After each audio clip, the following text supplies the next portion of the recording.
اللهم صل على سيدنا محمد يا رب صل وسلم دائما ابدا على حبيبي. قرآن میں اللہ نے کیا کہا ہے؟ وَجَعَلْنَا نَوْمَكُمْ سُبَاتًا. میں آپ کو ٹینشن ڈپریشن سے بچنے کی اصل چیز بتا رہا ہوں. قرآن کیا کہتا ہے؟ قرآن نے کافی چائے کا تذکرہ نہیں کیا. قرآن نے کیا کہا ہے؟ ہم نے رات بنائی لتسکنو تاکہ تمہیں کیا ملے؟ سکون. دماغ کو کیا ملے؟ فریش ہو جائے دماغ. سکون ملتا ہے تو فریش ہوتا ہے نا. لیکن وہ کون سی رات؟ وہ یہ والی راتیں نہیں ہیں جو آج ہماری راتیں گزر رہی ہیں. پوری رات موبائل پہ, پوری رات آپ فون پہ گپے مار رہے ہیں. اس رات کو اللہ نے سکون کے لیے نہیں بنایا. وہ رات بنائی ہے جس کے بارے میں قرآن کہتا ہے وَجَعَلْنَا نَوْمَكُمْ سُبَاتًا. 30ویں پارے کا پہلا رکوع. سب عربی میں کسے کہتے ہیں؟ کاٹنے کو. اللہ کہتے ہیں ہم نے تمہاری نیند کو کاٹنے کا ذریعہ بنایا. کینچی ہے یہ نیند. کیا مطلب کاٹنے کا؟ آپ کا جو اس دنیا سے کنیکشن ہے نا, جو تاریں گئی ہیں جہاں سے اس دنیا کے سگنل آپ کے دماغ میں آ رہے ہیں, نیند ان سگنل کو کیا کر دیتی ہے؟ اس تاروں کو کیا کر دیتی ہے؟ کاٹ دیتی ہے. دیکھو ایک آسان مثال سے بات سمجھاتا ہوں. انسان کے جسم کے ہر پارٹ کو آرام چاہیے کہ نہیں چاہیے؟ بولو. آرام کسے کہتے ہیں؟ آپ کی باڈی کا جو پارٹ کسی کام میں مشغول ہو تو کچھ وقت کے لیے اس سے وہ کام چھڑا دیا جائے, اس کو ریسٹ کہتے ہیں. اٹ از کالڈ, بولو نا, ریسٹ.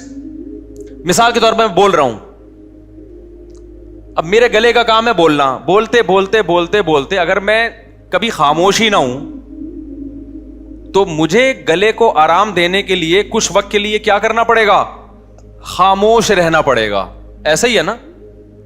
تو گلے سے کام تھا بولنا, اس کا ریسٹ کیا ہے؟ اس سے بولنا آپ چھڑوا دیں تو کچھ وقت کے لیے سکون میں آ جائے گا, وہ دوبارہ بولنے کے قابل ہو جائے گا. کان کا کام کیا ہے؟ سننا. ہر وقت سنتے آدمی کہتا ہے بند کر یار, اس کو تھک جاتا ہے نا کان, یار تھوڑی دیر سکون کا ماحول چاہیے, کچھ نہیں سننا ہم نے. ٹانگوں کا کام کیا ہے؟ ابے بولو نا, چلنا. چلتے ایک وقت آتا ہے آپ کہتے ہیں یار بیٹھ جاؤ یار, کچھ دیر ریسٹ کر لو, لیٹ جاؤ, کچھ آرام دے دو. تو ٹانگوں سے چلنا چھڑوا دینا یہ ٹانگوں کا ریسٹ ہے. ایسے ہے یا نہیں ہے؟ جم میں آپ جاتے ہو, وزن اٹھا رہے ہو, 3 سیٹ لگا لیے, 4 سیٹ لگا لیے, اب نہیں اٹھا جا رہا تو آپ کا ٹرینر آپ کو کیا کہے گا؟ بھائی اب بازو کو تھوڑی دیر کیا دے دے؟ ریسٹ دے دے. جو کام میں مشغول تھا اس سے وہ کام چھڑوا دے. اب دیکھو یہ سارے کام جو ہماری باڈی کر رہی ہوتی ہے, ان کو چھوڑنے کا آرڈر دماغ دیتا ہے. دماغ کہتا ہے چلنا بند کر دو, دماغ کہتا ہے سننا بند کر دو, دماغ کہتا ہے بولنا بند کر دو. دماغ کا اپنا کام کیا ہے؟ دماغ کا ریسٹ کیسے ہوگا؟ دماغ کا کام ہے سوچنا. کیا خیال ہے بھائی؟ اگر آپ لوگ سوچ رہے ہو تو سمجھ میں آئے گا کہ دماغ کا کیا کام ہے؟ سوچنا. مجھے آپ بتاؤ دنیا میں کوئی مائی کا لال ایسا پیدا ہوا ہے جو دماغ کو کہہ کے سوچنا بند کر دے؟ دماغ کو آرڈر کون دے گا؟ ہائے ہائے ہائے, آپ چل رہے ہو, ٹانگوں کو کون آرڈر دے گا کہ رک جاؤ؟ اتنا تو میرا خیال ہے جنرل نالج کا سوال ہے, یہ تو کوئی معاشرتی علوم کا سوال نہیں پوچھا میں نے. ٹانگوں کو کون آرڈر دیتا ہے کہ رک جاؤ؟ دماغ آرڈر دیتا ہے, تبھی ہم بریک لگا لیتے ہیں. میں بول رہا ہوں بولتے تھک گیا تو میرے گلے کو کون آرڈر دے گا کہ رک جاؤ؟ دماغ آرڈر دے گا. اس سے پتا چلتا ہے آرڈر دینے والا ہمیشہ اس سے سپیریئر ہوتا ہے. آپ کی باڈی کا جو پارٹ ہے نا, کوئی بھی پارٹ, اس کو آرڈر دے گا بادشاہ. وہ کون ہے؟ وہ دماغ ہے. پھر یہ اس کی بات مانے گا, رک جائے گا. کیونکہ ہمارے ٹانگوں کے پاس سوچنے کے لیے دماغ نہیں ہے, وہ خود نہیں رکیں گی, ان کو آرڈر اوپر سے آئے گا. لیکن دماغ کو آرڈر کون دے گا کہ سوچنا بند کر دے؟ نہیں ہے بات. دماغ آرڈر نہیں دے سکتا. دماغ کے لیے کوئی اوپر کی چیز ہو جو دماغ کو آرڈر دے کہ سوچنا بند کر دے, کیونکہ دماغ جب اپنے آپ کو آرڈر دے گا کہ سوچنا بند کر دے تو اس کے لیے دماغ سوچے گا, تو سوچنے کا عمل کم نہیں ہوگا بلکہ سوچنے کا عمل بڑھ جائے گا. ابے کیسے سمجھاؤں, مجھے بتاؤ یار, کامن سینس کی بات کر رہا ہوں یا نہیں کر رہا؟ کافی پی کے آئے ہیں کہ نہیں آئے ہیں, مجھے یہ بات بتاؤ. اگر کافی کی عادت نہیں ہے نا, پھر بغیر پیے بھی دماغ فریش ہوگا. اگر عادت پڑ چکی ہے تو ایک ایک کپ آپ کو پلانا پڑے گا, اس کے بغیر کھوپڑی میں بات نہیں آئے گی. یہ نقصان ہے کافی کا. پھر بھی ہم کہتے ہیں پی لو, ہمیں بھی کبھی دماغ کھوپڑی کام نہیں کر رہی ہوتی, 2 چسکے ہم بھی لگا لیتے ہیں. ٹھیک ہے, پیدا تو اسی سوسائٹی میں ہوئے ہیں نا, فضائل نہیں بیان کرتے ہم. اچھا خیر, تو اب دماغ کا کام کیا ہے؟ دماغ کو سکون ایسے ملے گا سوچنا چھوڑ دے. اب آپ کیا کرو گے؟ اب آپ بیٹھ گئے, ٹانگوں کو آرڈر دیا رک جاؤ, ٹانگیں رک گئیں. کمر تھک گئی ہے بیٹھے بیٹھے, کمر کو آرڈر دیا بھائی لیٹ جا, لیٹ گئے بھائی. اب دماغ تھک گیا آپ کا, اب آپ دماغ کو آرڈر دے رہے ہو سوچنا بند کر دے. دماغ کا باپ بھی سوچنا بند نہیں کرے گا بلکہ اور سوچے گا. تبھی تو اوور تھنکنگ کی ایک بیماری ہے نا. لوگ کہتے ہیں ہم جب سونے کے لیے لیٹتے ہیں تو اس وقت تو بالکل ہی نیند اڑ جاتی ہے ہماری, ویسے چلتے پھرتے رہیں گے نیند آئے گی, بیٹھے ہوئے نیند آ رہی ہے, سونے کے لیے لیٹے اور نیند کے علاوہ اب سب کچھ آنا شروع, کیونکہ دماغ اب نیند کے بارے میں سوچنا شروع کر دیتا ہے کہ سو تو نہیں سویا, صبح دیر ہو جائے گی, دماغ خراب ہوگا, یہ ہوگا.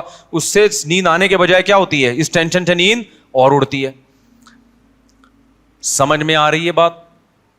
تو اس کا حل اللہ نے کیا رکھا ہے؟ اللہ نے کہا یہ تمہارے بس میں نہیں ہے کہ تم سو جاؤ, کیونکہ تمہارے پاس جو سب سے پاورفل پارٹ ہے نا وہ دماغ ہے. اس دماغ کے کنٹرول میں نے تمہارے سارے پارٹ دے دیے ہیں. دماغ کس کے کنٹرول میں ہے؟ وہ میرے کنٹرول میں ہے. وہ کسی کا باپ بھی نہیں سلا سکتا جب تک میں نہیں چاہوں گا. لہذا تم نے کیا کرنا ہے؟ سونے کے اسباب اختیار کرنے ہیں. سونا تمہارے بس میں نہیں ہے. اسباب کے بتی بجھا دی, لیٹ گئے, سکون کا ماحول ہو گیا, پنکھا چلا دیا, یا نیند کی گولی کھا لی, بہت زیادہ ہو گیا تو یہی ہوگا نا. تو اس سے نیند کی گولی بھی آپ کو یاد رکھو سلاتی نہیں ہے. وہ کیا کرتی ہے, آپ کے جو پٹھے ہیں ان کو ریلیکس کر دے گی, خیالات کو مجتمع کر دے گی. نیند ڈاکٹر کہتے ہیں کہ نیند خود سے آتی ہے انسان کو, کوئی دوا نہیں لاتی نیند. دوا یہی ہے کہ وہ اسباب پیدا کر دیتی ہے, اس کے سکون کے اسباب پیدا کر دیتی ہے. لیکن دوا ڈائریکٹ نیند لانے والی اب تک کوئی دوا میری معلومات کے مطابق ایجاد نہیں ہوئی, جو ڈاکٹر کہتے ہیں. تو اب کیا ہوتا ہے؟ اب اللہ تعالیٰ بیچ میں آتے ہیں. اللہ تعالیٰ کہتے ہیں وَجَعَلْنَا نَوْمَكُمْ سُبَاتًا, تم اسباب اختیار کرتے ہو, لیٹ جاتے ہو. ہم کیا کرتے ہیں؟ تمہاری نیند, ایک کینچی لے کر آتے ہیں ہم, کیونکہ ہم جو سوچنا بند نہیں کر رہے نا, وجہ اس کی کہ ہمارے دماغ کا اس دنیا سے کنیکشن ہے. یہ کنیکشن جب تک ختم نہیں ہوگا اس وقت تک آپ سوچنا بند نہیں کر سکتے. آپ جب سونے کے لیے لیٹے, دن بھر کے خیالات ہیں, ابے یہ آیا تھا, یہ ہوا تھا, دوسری شادی, تیسری شادی, میرے بیان کسی نے سنے ہو, ٹھیک ہے نا, شادی نہیں ہو رہی یا ہو گئی ہے تو مصیبت. میرے جس نے بھی بیان سنے ٹینشن میں, وہ بھی ٹینشن میں جس کی نہیں ہو رہی, اور جس کی ہو گئی ہے وہ اس سے بڑی ٹینشن میں کہ یار یہ میں کیا کر بیٹھا ہوں. تو ٹینشنوں میں اور یہ اور وغیرہ وغیرہ 20 قسم کے آپ نکالتے چلے جاؤ دماغ سے. نہیں, اللہ کہتے ہیں میری قدرت کام کرتی ہے. میں کیا کرتا ہوں, اس کے جو لنک ہے نا, جتنے جہاں سے لیڈ آ رہی ہے اس کو, یہ دنیا سے آ رہی ہے نا, یہاں سے اس کے دماغ کا میں کنیکشن کیا کر دیتا ہوں, ساری تاریں, پاور ہی ختم ہو گئی. ارے میرے بھائی, بچہ کمپیوٹر پہ بیٹھا ہو, ہل کے نہ دے رہا ہو, پولیس بلا لی, بیٹا ہٹ جا یہاں سے, نہیں ہل رہا ہو, تو آخری حل آپ کے پاس کیا ہے, وہاں سے پاور کھینچ دو, پاور ہی نکال دو, ایسی کی تار ہی کاٹ دو بیچ میں سے. اب چلے گا؟ اب پہیہ لگا کے تو چلے گا, ویسے نہیں چلے گا کمپیوٹر. تو اللہ میاں بھی کہتے ہیں وَجَعَلْنَا نَوْمَكُمْ سُبَاتًا, ہم نے تمہاری نیند کو دماغ اور اس دنیا کے کنیکشن کا کاٹنے والا, یہ نیند ایک کینچی ہے جو کیا کرتی ہے, تمہارے دماغ کا اس دنیا سے کنیکشن ختم. اصل بات جو میں بتانا چاہ رہا تھا, اللہ قرآن میں کیا کہتا ہے کہ تمہیں سکون دماغ کو اس وقت ملے گا جب کافی پیو گے, نہ چائے پینے سے, نہ چرس پینے سے, ہیروئن پینے سے, نہ دماغ کے سکون کے لیے اللہ نے نیند بنائی ہے. اور وہ والی نیند جو تمہارا اس دنیا سے کنیکشن ختم کر دے. کیونکہ ہم نے بہت سے لوگوں کو دیکھا ہے سو رہے ہوتے ہیں لیکن سب پتا ہوتا ہے کہ کیا ہو رہا ہے. اس کا مطلب ان کی نیند نہیں ہوتی ہے. گھوڑے بیچ کے سونے والی نیند کا اللہ ذکر کر رہا ہے قرآن میں. آپ دیکھ لو نا آج کل جو نیندیں ہو رہی ہیں, سو رہے ہیں اور سب سن بھی رہے ہیں کہ ہو کیا رہا ہے, بیگم کیا باتیں کر رہی ہے, کس کی غیبتیں کر رہی ہے, گھر میں ساس کتنے دن سے آگے ٹھہری ہوئی ہے, جا کیوں نہیں رہی ہے, مہنگائی بڑھ رہی ہے, اسٹیبلشمنٹ نے یہ کیا کر دیا اور فلانے نے یہ کیا کر دیا اور مہنگائی کو یہ کیوں ہو گیا وغیرہ وغیرہ 20 قسم کے مسائل, اور سو بھی رہا ہے. ذرا سی بات کرو تو کہتے ہیں کیا, اچھا سوتے سوتے بتا رہا ہوتا ہے چپ ہو جاؤ میں سو رہا ہوں. ابے تجھے پتا کیسے چلا اگر تو سو رہا ہے بھائی. کہتے چپ ہو جاؤ میں کیا کر رہا ہوں, سو رہا ہوں. میں ایک دفعہ سو رہا تھا, گھر والوں نے مجھے اٹھایا کہ دروازے پہ کوئی ہے, تو میں نے کہا مجھے اٹھایا کیوں, کیا نیند خراب نہ ہو جائے نا. میں نے کہا نیند تو ہو گئی خراب, نیند تو ہو گئی خراب. تو گھوڑے بیچ کے سونا, غرق ہو کے سونا, بے ہوش ہو کے سونا, یہ والا سونا کون سا سونا ہے جس کو اللہ نعمت قرار دے رہا ہے اور جو دماغی سکون کا ذریعہ ہے. آج کل یہ والا سونا مارکیٹ سے شارٹ. کیوں شارٹ ہے؟ اس میں ہمارے اپنے گناہ بھی ہیں. اب یہ میرا ٹاپک نہیں ہے لیکن غصے پر کچھ 2 ہفتے سے بیان چل رہا تھا نا, تو اس کو بھی لگا دیتا ہوں اسی کے ساتھ. میں نے بتایا تھا نا آج کل جو ہر آدمی توے پہ بیٹھا ہوتا ہے نا غصے میں, اس کی ایک بہت بڑی وجہ کیا ہے, نیند پوری نہ ہونا. لوگ کہتے ہیں ہم تو 7-7 گھنٹے سو رہے ہیں. بھائی آپ سو تھوڑی رہے ہیں, 7-7 گھنٹے آپ سونے کی کوشش میں لگے ہوئے ہیں. اس میں کبھی دیکھو 3 کیفیتیں ہوتی ہیں. ایک انسان اس دنیا میں ہوتا ہے اور ایک بالکل قبر میں ہوتا ہے موت کے بعد. ایک بیچ کی کیفیت بھی ہوتی ہے, کچھ برزخ کی چیزیں دیکھ رہا ہوتا ہے اور کچھ اس دنیا کی چیزیں. قرآن سے پتہ چلتا ہے یہ ایک بیچ کی کیفیت ہوتی ہے جس میں کچھ یہاں کچھ وہاں. بالکل نیند میں بھی ایسا ہی ہے. اللہ نے نیند کو موت سے تشبیہ دی ہے. نیند میں بھی ایسا ہی ہے, یا تو آپ پورے جاگے ہوئے ہیں جیسے بھی بیٹھے ہوئے ہیں, یا آپ پورے سو رہے ہوتے ہیں. آپ کا اس دنیا سے کوئی رابطہ نہیں ہوتا, کچھ پتہ ہی نہیں ہوتا کون رو رہا ہے کون ہنس رہا ہے, سردی ہے گرمی ہے خزاں ہے طوفان آ رہا ہے نہیں آ رہا. اور ایک بیچ کی کیفیت ہوتی ہے جس میں آدھے خواب بھی دیکھ رہے ہیں اور آدھے جاگ بھی رہے ہیں. اس والی نیند سے میرے بھائی سکون نہیں ملتا. تو یہ جو گہری نیند ہے نا, اس کے لیے کچھ کام کرنے پڑتے ہیں جو آج کل مارکیٹ سے شارٹ چل رہے ہیں, اور شریعت پہ عمل کر نہیں سکتے جب تک گہری نیند لیتے نہیں ہو. کیونکہ اسلام میں اخلاق کی بہت زیادہ ویلیو ہے. نبی صلی اللہ علیہ وسلم نے فرمایا انسان اچھے اخلاق کے ذریعے تہجد پڑھنے والے اور کثرت سے روزے رکھنے والوں کے مقام تک پہنچ سکتا ہے. یعنی اس کی زندگی میں تہجد بھی نہیں ہے اور روزے بھی نہیں ہیں, لیکن اخلاق کا اتنا اچھا ہے تو اللہ اس کو کس کے ساتھ حشر کریں گے, تہجد گزاروں کے ساتھ. اور حدیث میں آتا ہے کہ ایک تہجد گزار اور کثرت سے روزے رکھنے والا برے اخلاق کے ذریعے جہنم کا ایندھن بن سکتا ہے. حدیث کا مفہوم ہے. کیوں؟ بد اخلاقی کی وجہ سے کبھی بیوی سے لڑے گا, کبھی پڑوسیوں سے لڑے گا, کبھی کمیٹی سے لڑے گا, کبھی امام سے لڑے گا, کبھی مؤذن سے لڑے گا, کبھی اسے پٹا, کبھی گاڑی تھوڑی سی آگے اس کو اٹھا کے ٹھوک دیا, ٹھیک ہے نا.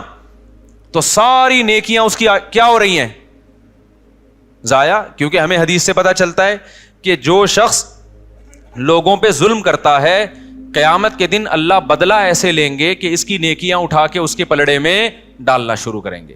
حتیٰ کہ ایک گالی بھی ناحق دی نا کسی کو, تو اس کے بدلے میں بھی اس کی نیکی کہاں جا رہی ہے, وہاں جا رہی ہے. اور جب اس کی نیکیاں ختم ہو جائیں گی تو اللہ پھر کیا کریں گے, جس نے ظلم کیا ہوگا بد اخلاقی کی ہوگی اس کے گناہ اس کو دینا شروع کر دیں گے. میں سمجھا پا رہا ہوں اپنی بات؟ تو اس سے پتہ چلتا ہے بد اخلاقی, بدتمیزی, ہر وقت جلے کٹے رہنا, نیگیٹو سوچ رکھنا, یہ چیزیں اچھے اعمال کے باوجود انسان کو جہنم کا ایندھن بنا دیتی ہیں. اور خوش اخلاقی کے لیے جو میڈیکلی جو ہمارے لیے سب سے زیادہ امپورٹنٹ چیز ہے وہ کیا ہے, وہ گہری نیند. تو یہ ہمارے مذہب کا حصہ ہوئی کہ نہیں ہوئی ہے؟ اتنی زیادہ حدیث میں اہمیت ہے نیند کی کہ ایک صحابی آئے, انہوں نے عرض کیا کہ یا رسول اللہ میں ساری رات تہجد پڑھوں گا, کیونکہ اللہ نے آپ کی تو ساری خطائیں معاف کر دی ہیں, آپ تو رات کو آرام بھی کرتے ہیں, میں ساری رات تہجد پڑھوں گا, سوؤں گا نہیں. آپ نے فرمایا مر رغب عن سنتی فلیس منی, جو میرے طریقے سے اعراض کرے گا وہ مجھ میں سے نہیں ہے, کیونکہ اصلی و ارقد, میں تو نماز بھی پڑھتا ہوں اور آرام بھی کرتا ہوں. نبی کو معلوم تھا یہ ساری رات تہجد پڑھیں گے, نیند پوری نہیں ہوگی, تو پھر آگے نتیجہ کیا نکلے گا؟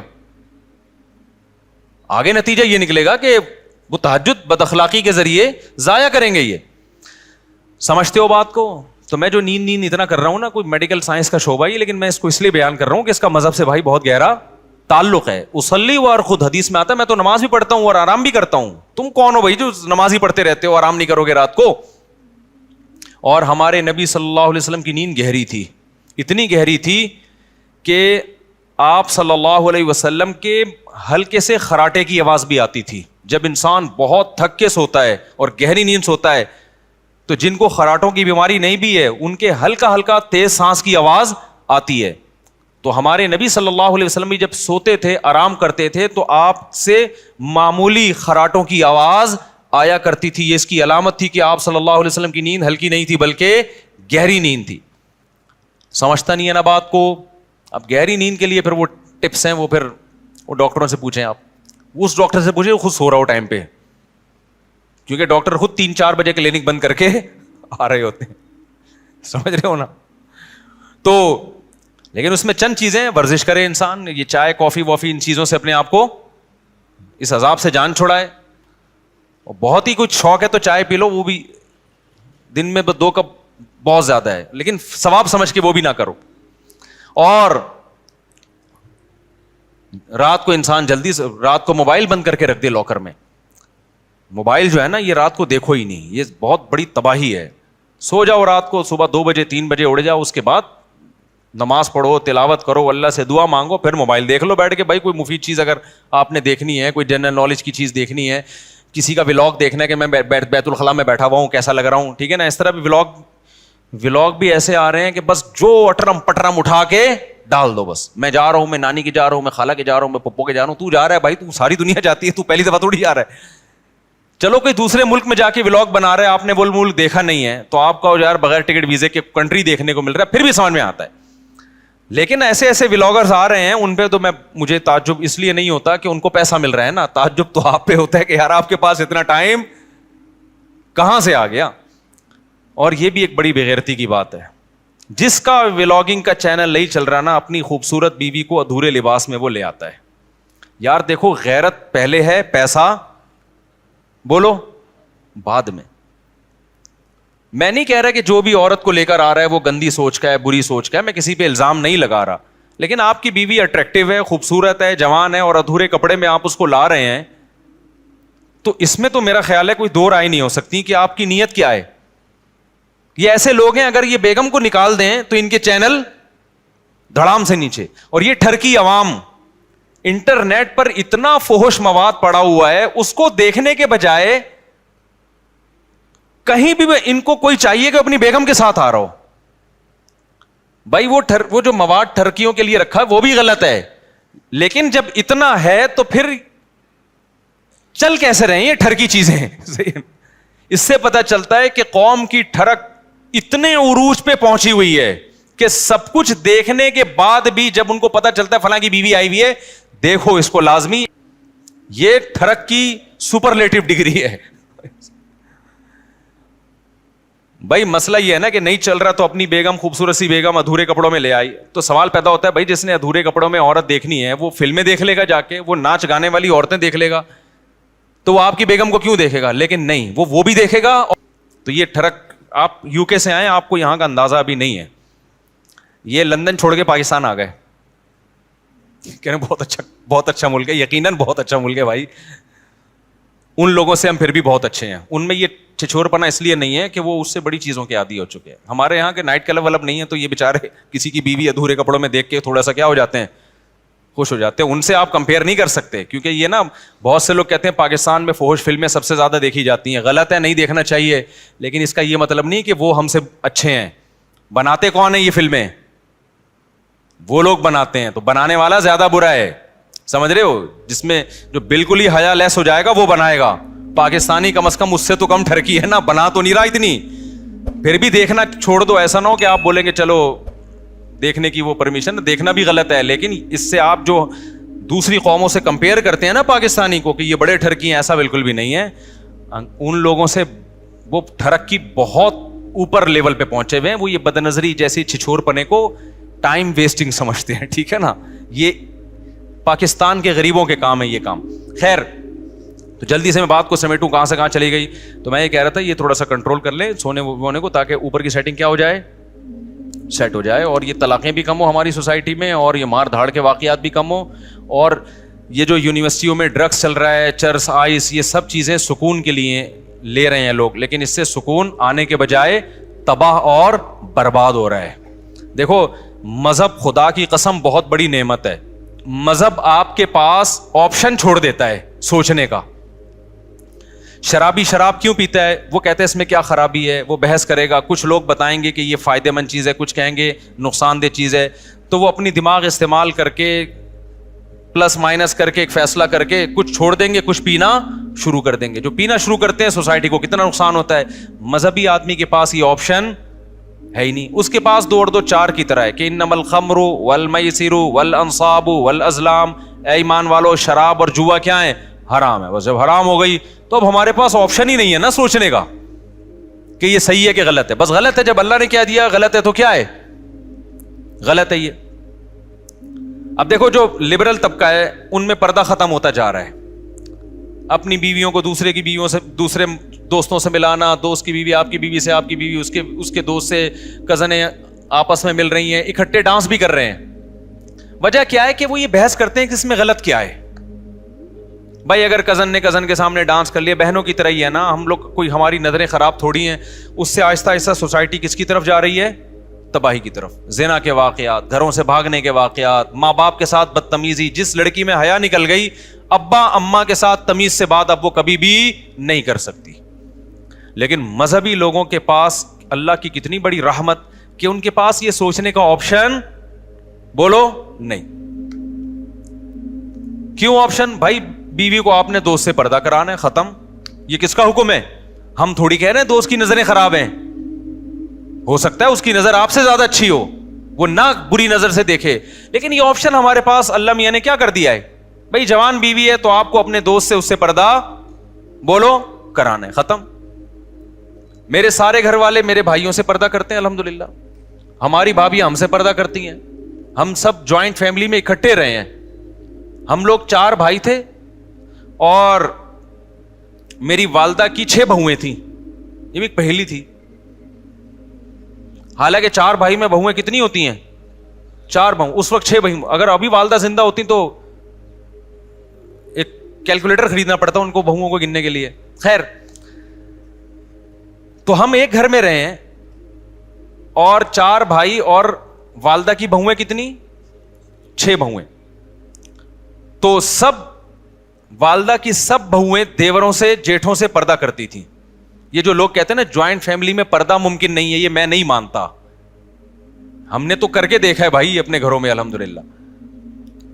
لیکن ہم نے دیکھا ہے کہ بہت سی لڑکیاں جب دیور سے یا جیٹ سے پردہ کرتی ہیں تو بڑا مسئلہ گھر میں یہ کھڑا ہوتا ہے کہ دیور یا جیٹ کہتا ہے کہ کیا میں تمہیں برا آدمی نظر آتا ہوں جو مجھ سے پردہ کر کے بیٹھ گئی ہو. میں سمجھا پا رہا ہوں اپنی بات. ہماری نظریں کیا خراب ہیں, ہمیں باہر دیکھنے کے لیے بہت ساری عورتیں جو آپ پردہ کر کے بیٹھ گئی, ہمیں پتہ نہیں کیا سمجھ رہی ہو. یہ جب بحث گھر میں شروع ہوگی تو آپ پردے کا ماحول نہیں بنا سکتے.